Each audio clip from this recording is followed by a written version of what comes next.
नमस्कार, मैं हूं कुमार गजेंद्र। जनपद ऑन द स्पॉट में आपका स्वागत है। हमारे एक दूसरे social media platform podcast with Kumar Gajendra में भी आपका स्वागत है, जहां आप हमें सुन सकते हैं। बहुत बड़ी खबर है। आज दिल्ली के अंदर जो आम आदमी पार्टी है, उन्होंने पहली बार राघव चड्ढा के बारे में कुछ टिप्पणी की है। ये बहुत बड़ा मामला है, बहुत गरमाया हुआ था मीडिया के अंदर, और पूरे जो सोशल मीडिया था वो भरा पड़ा था। राघव चड्ढा के बारे में तरह तरह के कयास लगाए जा रहे थे कि आखिर राघव चड्ढा कहाँ है, पार्टी को छोड़ के चले गए हैं, बीजेपी में शामिल होने वाले हैं। कई तरीके की चीजें सामने आ रही थी, लेकिन आज राघव चड्ढा पर सौरभ भारद्वाज ने एक बयान दिया, और उन्होंने जो बयान दिया उस पर काफी अब चर्चा होनी शुरू हो गई है कि आखिर सौरभ भारद्वाज ने ऐसा बयान क्यों दिया। सौरभ भारद्वाज दरअसल एक मामले पर उनसे रिपोर्टर ने जब पूछा, तो उस पर सौरभ भारद्वाज ने कहा कि राघव इस वक्त लंदन में है, उनकी आंख में कोई कॉम्प्लिकेशंस हो गई थी। मुझे बताया गया है कि वो इतनी क्रिटिकल थी कि उनकी आंख की रोशनी भी जा सकती थी। वह वहां इलाज के लिए गए हैं, मेरी शुभकामनाएं हैं, उनके साथ हैं, वह जल्दी ही स्वस्थ होकर वापस लौटेंगे और चुनाव प्रचार में भाग लेंगे। ये बात आज राघव चड्ढा के बारे में सौरभ भारद्वाज ने एक प्रेस कॉन्फ्रेंस के द्वारा कही।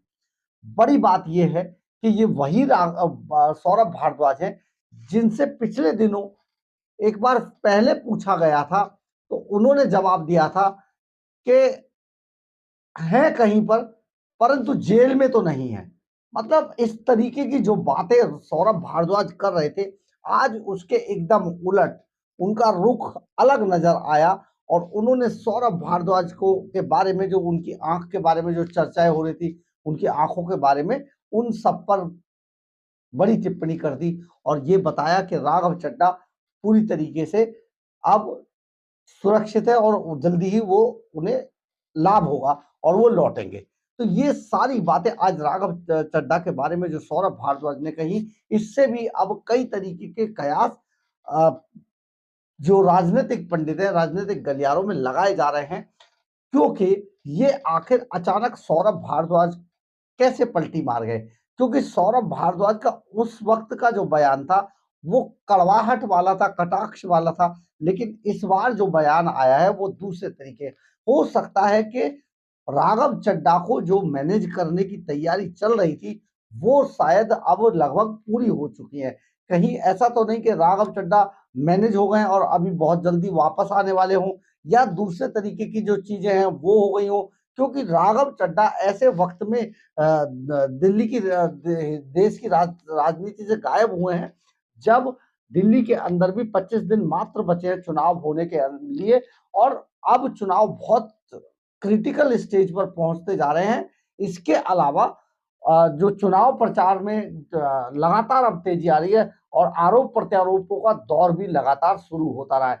तो ये सारी चीजें जिस तरीके से चल रही थी, आज अचानक सौरभ भारद्वाज ने जो बयान राघव चड्ढा पर दिया है, उनकी आंख के बारे में बताया है, वो बड़ा सोचा समझा बयान है। बड़ा आप कहा जाए कि इसमें कहीं दाल में कुछ काला नजर आ रहा है। तो जिस तरीके से सौरभ भारद्वाज ने पूरा बयान दिया, और सौरभ भारद्वाज लगातार जिस तरीके से सारी बातें कह रहे हैं, उसमें कई तरीके के कयास लगाए जाते हैं कि आखिर ये सारी चीजें हुई कैसे हैं।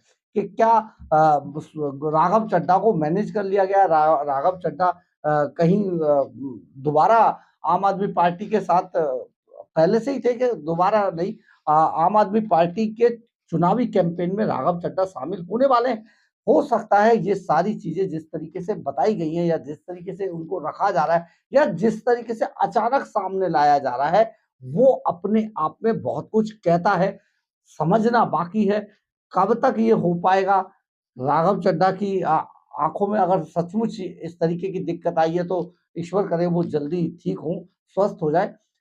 लेकिन राजनीतिक रूप से जिस तरीके की चीजें चल रही है, उन पे भी क्लियर स्टैंड होना चाहिए पार्टी का कि आखिर राघव चड्ढा हैं कहाँ। लेकिन सौरभ भारद्वाज ने आज बता दिया, वो लंदन में आंखों का इलाज उनका हो रहा है, और बहुत जल्दी आंखों का लाभ, स्वास्थ्य लाभ लेकर वो भारत लौटेंगे और चुनाव प्रचार में शामिल होंगे।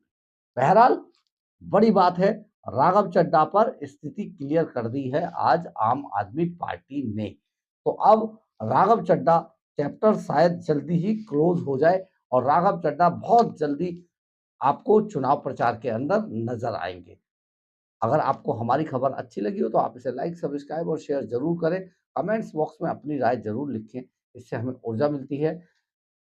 अगर आप हमारे चैनल पर नए हैं तो आप हमारे चैनल को ज्वाइन करना ना भूलें, और अगर आप हमारे चैनल को आप सपोर्ट करते हैं तो आर्थिक रूप से मदद करने के लिए हमारे क्यूआर कोड को स्कैन करें या फिर हमारे सुपर थैंक्स बटन को दबाकर हमें आर्थिक रूप से मदद भी कर सकते हैं। जय हिंद, जय भारत।